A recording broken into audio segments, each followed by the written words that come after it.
DC, well, with DC in particular, but there's one I'm going to tell you about before this memorial was being built, before the statue was built. There was a rumor in DC which says that there was some law which prohibits any statue from being taller than 19 feet. Now, how would you come up with a rumor like that? Now, if you've been to Lincoln Memorial, obviously what sits on top there is a statue of Abraham Lincoln. It's a 19-foot statue. Now, if you've been to the Jefferson Memorial across the Tidal Basin, what sits in there is a statue of Thomas Jefferson. 19-foot statue. And if you've been to U.S. Capitol building, what sits on top of there is a freedom statue. Any guesses how tall that might be? 19 feet, exactly. So because of those three coincidences, people figure, well, there must be some law which prohibits any statue from being taller than 19 feet. But obviously, when you look at this statue, that's clearly not the case, right? Because this is the tallest statue in D.C. officially. 28 feet, 6 inches. Some rounded up to just 30 feet. Now, Lincoln had that title for close to 90 years. But again, officially, October 16, 2011, Martin Luther King statue is officially the tallest statue in D.C. Now, it was designed by a Chinese sculptor named Lei Yishen. We're going to talk about him in a little bit. And he designed this off of an actual portrait of Dr. King.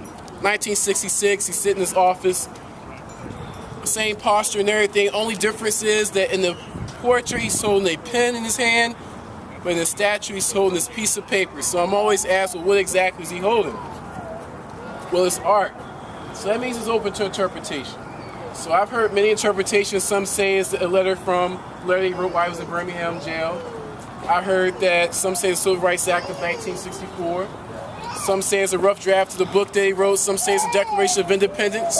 And he's holding the Declaration of Independence, and he's looking across the Tidal Basin at Jefferson saying, I'm holding up my end of the bargain.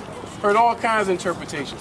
But the point that the sculptor wanted to simply represent was penmanship as well as intelligence. Because even if you've been to Jefferson Memorial, there's a statue of Jefferson. He's holding a piece of paper. Again, not exactly sure what it's supposed to be, but it is supposed to represent his penmanship and intelligence. Now, another thing is, like we talked about earlier, of course, we have here the Mountain of Despair, and out comes the Stone of Hope. But when you look at the Stone of Hope and how it's sort of situated with the Mountain of Despair, it's not necessarily properly aligned with it, right? So I'm always asked, well, why isn't it? Why is the sword dislodged? Why isn't it aligned with the gap in the Mountain of Despair? Well, picture yourself outside the memorial, and think to yourself, what was it that drew you in? Now, some people say that it was the quote that they saw on the side of the statue that drew them in. Some say it was the Tidal Basin. Or some even say it was the Jefferson Memorial across from the Tidal Basin. All that's what brought them in. Now, picture this statue properly aligned with this gap here. And again, you're outside the memorial and you're trying to look in. What exactly would you see? Would you see the side of the statue? No. Would you see the Tidal Basin? No. Would you see the Jefferson Memorial? Only thing you're going to see is what, miss? The back of the statue, right? That's the only thing you're going to see. And so they put a lot of thought into this memorial. They purposely have it this large to kind of have some kind of visualization which will no doubt captivate you and draw you inside the memorial. Now, in the very beginning of the talk, I said I was going to touch on 4 controversial matters. I think I touched on just one so far, right? So I owe you guys 3 more. And I am going to show you the second one. Just follow me on the other side.